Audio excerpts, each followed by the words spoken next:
Hello and welcome to IndiaGlitz.com. Once again, my name is Salil, your friendly neighborhood reviewer reporting in for duty. Well, I have to say that thanks again, once again, the overwhelming response to the review. Opinions always divided, and that's the beauty of it. So your opinions always welcome. Salil Acharya, my Twitter handle, Instagram, Facebook. All the reviews get put everywhere. Please do share your views and thoughts. It would be always lovely. It should be a two-way communication. That's all how it works. Now, this is a film that I was extremely excited to see. We had a choice between Phobia and Veerappan for the press screening, and, I had to go left or right. I went left because I'm a Ram GopalVarma fanboy. I walked in thinking that this is going to be it. I saw the trailer, I said, fantastic. I'd heard great reports of the film down south. Sandeep Bharadwaj is mind-boggling in his transformation to become Veerappan. For those who don't know who Veerappan is, well, I'm assuming India knows, but who don't know, he's a dacoit. A man who went from Karnataka to Kerala, Kerala to Karnataka, had the state authorities after him, had the governments after him, had the army after him, but couldn't be caught for 20 years. He killed hundreds of officers, 700 crores they say were spent on him, and hundreds of innocent animals. Reportedly elephants were killed as well. And this man, they say, was just a mamuli criminal. He was a Robin Hood as well.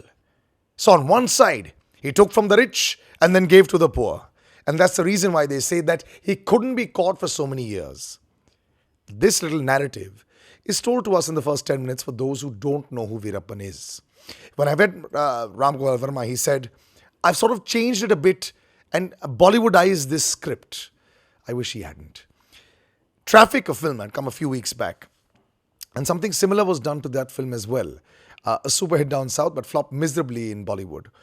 With the caliber of actors like Manoj Bajpayee. And I think sometimes when you have a set piece and you're making the same film again, why would you change it?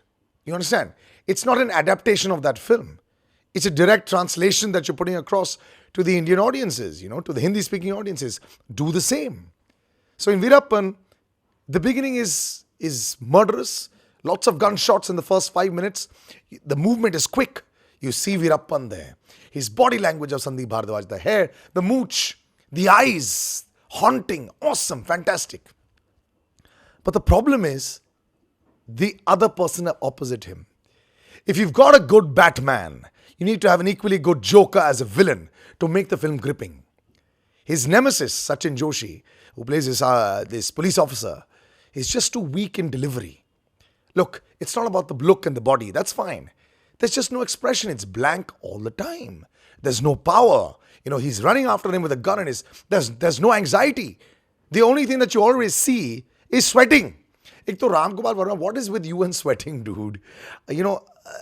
Every single film, you do have air conditioners and fans and all running. So you got all your actors that are sweating profusely. So my honest question is, I don't get this. Was this because they were shooting in very hot locations, or was this something that was to be shown? Because I just didn't get this. So it's very unnerving to actually see this sweat drop falling down. You're wondering, is this part of the plan? Well, if it is, sir, it's not working. This is that kind of film where you'll have a hangover of a sarkar. You've got like the chai cup being, sipped by all the characters. There's an angle of the chai cup and you've got the two characters in the back. The similar kind of music. Bachchan Saab doing it was menacing. It was cool in Sarkar. Here it's not required. Not every film can be like that, So that's my only concern. It just looks like there's a hangover and a mishmash of a number of films. Ram GopalVarma is obsessed with Veerappan. We all know that. Jungle was something similar. He made a documentary on him. Now he's made a film on him. That's cool. But the filmmaking should be fresh. Yes, what I did like was some of the camera angles, the aerial shots. There's one shot in the end where they show Veerappan trying to escape from the police officers and the army. Fantastic, So you got everyone taking different directions. I think it's one of those gyrocopters, those robo cameras, which is actually fantastic. But they're few and far between. The plot looks stretched. Casting, miscast. Lisa Ray, incredibly miscast. Dude, she and Nargis Fakhri, I love Nargis Fakhri, but they're both competing and they're looking like goldfish. It's just not working. You need to get your casting right. So I don't know whether he picked her for how hot she is and then suddenly decided to make her not look hot in the film completely. So I was very confused. If you picked her for being hot, because she's obviously not like a known actress, acting chops wise. Why did this happen? Even when he picked up Katrina Kaif in Sarkar, he didn't show up this hot sex bomb. He picked her up and she did a fantastic scene. I still remember her crying in that one scene.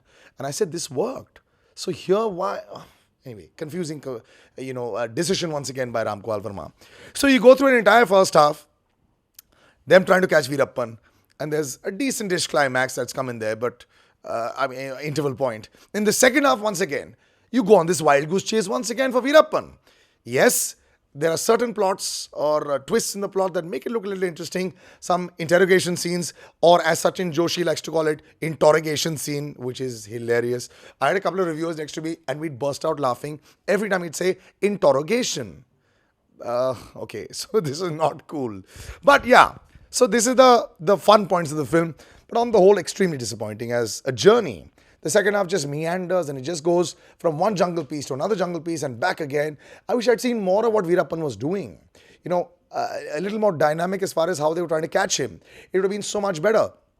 The screenplay could have been tighter. Everything could have been so much faster. It just got stuck in between. And then it comes to a decent climax, but you'd already sort of seen it. In Ramu's films, he picks up these actors, when the close-up comes to them, they just look guilty because they're making all these expressions. So there's no suspense left. So you'll say, "Tum teenon mein se koi to guilty hai," and one guy's looking like this.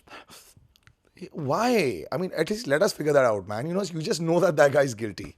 So sadly, no suspense, no drama, a decent-ish climax, but the Sandeep Bharadwaj, the Veerappan, the brilliant actor, sadly overshadowed by it being a Sachin Joshi film.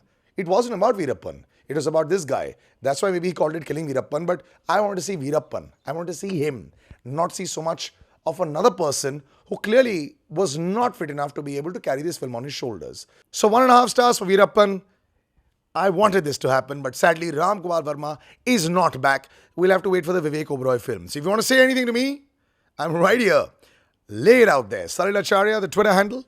Instagram, Facebook, it's all the same. All your comments always valid and welcome. I will see you soon next week for another film. We've got a house full coming up next week. But for today, it's a no-go for Veerappan.